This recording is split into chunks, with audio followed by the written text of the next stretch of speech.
Hey everyone, and welcome back. Today's explainer is, well, it's a little bit different, but I think it is absolutely vital. Usually, we spend so much time analyzing external data, breaking down complex systems, and trying to figure out the world around us, right? But today, we're flipping the script. We are turning that analytical lens inward. We're going to use this beautifully simple piece of text to examine our modern human experience.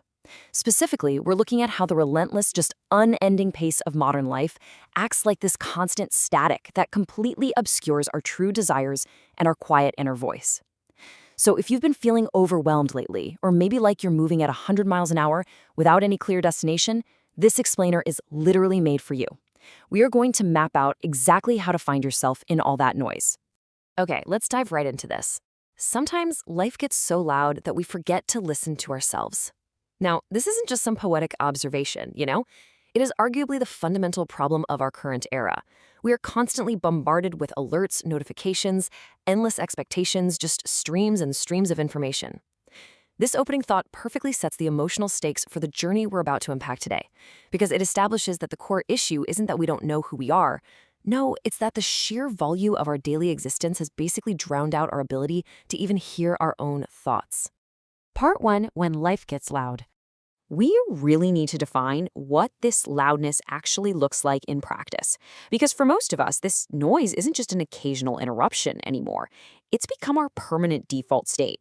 Think about it. Step 1, you wake up. Step 2, immediately check your phone. Maybe doom scroll for 5 minutes just to get the heart rate going. Step 3, chase deadlines. Step 4, answer messages. Step 5, try to keep up with everyone else. It is this endless loop. Wake up, check phones, chase deadlines, answer messages, keep up, keep up, keep up. Notice how breathless that feels just saying it? That is the exact stress, that never-ending to-do list that the source material is highlighting here. We are literally sprinting on a treadmill, just trying to keep pace with the crowd. It's a continuous output of energy with absolute zero time for reflection. Part 2, the quiet voice inside. So, here is where the friction really begins. Because underneath all of those frantic, loud, external actions, there is a suppressed internal conflict happening. Deep down, there's a really quiet voice asking, "Are you really happy?" I want you to just sit with that question for a second. It's kind of confronting, isn't it? When the noise briefly drops away, that is the exact voice that tries to break through our daily grind. And then, that voice asks an even sharper question. Is this truly what you want? Not what your boss wants, not what society expects of you. What do you want? This really forces us to interrogate the actual purpose behind all that running we just talked about. Are those endless deadlines and messages actually building a life that fulfills you? Finally, the text delivers what I think is the ultimate challenge to this whole rat race mentality. Or are you just running because everyone else is running? Wow. This is such a critical concept to grasp. It's asking you to step back and honestly reflect on whether your daily momentum is entirely your own, or if it's just a product of societal pressure and, honestly, herd mentality. Are you actually moving toward a goal, or are you just terrified of being left behind by the pack? Part 3, the power of pausing. Now, if those last few questions made you tense up a bit, well, that's entirely the point. But thankfully, the text doesn't just leave us sitting in that anxiety. It offers an intervention for all of this frantic, aimless running. Maybe you don't need to have everything figured out today. So the crucial point is, giving yourself permission to just stop is the very first step to clarity.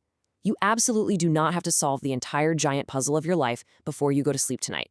Relieving yourself of that immense, crushing pressure for immediate answers is exactly what creates the mental space you need to finally hear that inner voice. And the source outlines what this pause actually looks like in real life. It isn't some grand, dramatic retreat to a mountaintop. It's found in incredibly simple, intentional acts. A quiet morning, a slow walk, a deep breath, and finally, a little honesty with yourself. It's about consciously choosing a slower rhythm, letting your nervous system actually reset. It is the direct counter to that endless loop of waking up, checking phones, and chasing those deadlines. Part 4, finding your way back. Now, I want to make something very clear based on the text here. Slowing down isn't about giving up, and it is certainly not about stopping your life entirely. Rather, it's about finally allowing yourself the quiet environment required to hear what your heart has been trying to tell you this whole time. And this brilliantly illustrates how, when you finally embrace that quiet, you suddenly start to realize what makes you genuinely tired, the things that just drain your spirit, versus what actually makes you peaceful. Look, when you are constantly sprinting, everything just feels like a giant blur of exhaustion. The pause gives you the contrast and the clarity to separate the negative drains from the positive recharges. The text takes this realization even deeper. In that quiet space, you actually start to notice who brings light into your life. You identify the people who truly nourish you. And equally importantly, you realize what you finally need to let go of. By shutting the loud, distracting noise, you can clearly see who truly matters and what burdens, habits, or even relationships you have been unnecessarily carrying around on your shoulders. Which brings us to a deeply comforting realization. So today, pause for a moment. Not because you are lost. I absolutely love this framing. It is just incredibly validating. Feeling overwhelmed, or needing a break, or stepping off the treadmill, that doesn't mean you failed. It doesn't mean you've lost your direction in life or that you're somehow falling behind everyone else.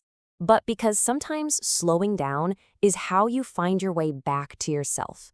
This right here is the core thesis of the entire piece of source material. Pausing is not a symptom of weakness. It's not a lack of ambition. Pausing is the essential, active mechanism for self-discovery. Because you simply cannot find yourself in the noise. You can only find yourself in the quiet you intentionally create. So I want to leave you with this final lingering thought. Look at your own life. Look at your own pace right now. Are you genuinely lost? Or do you just need to slow down, take that deep breath, and allow yourself the time to find your way back? I really encourage you to apply this profound yet beautifully simple lesson today. Take that quiet morning. Take that slow walk. Stop running just because everyone else is. Thank you so much for joining me for this explainer, and I truly hope you find your quiet space today.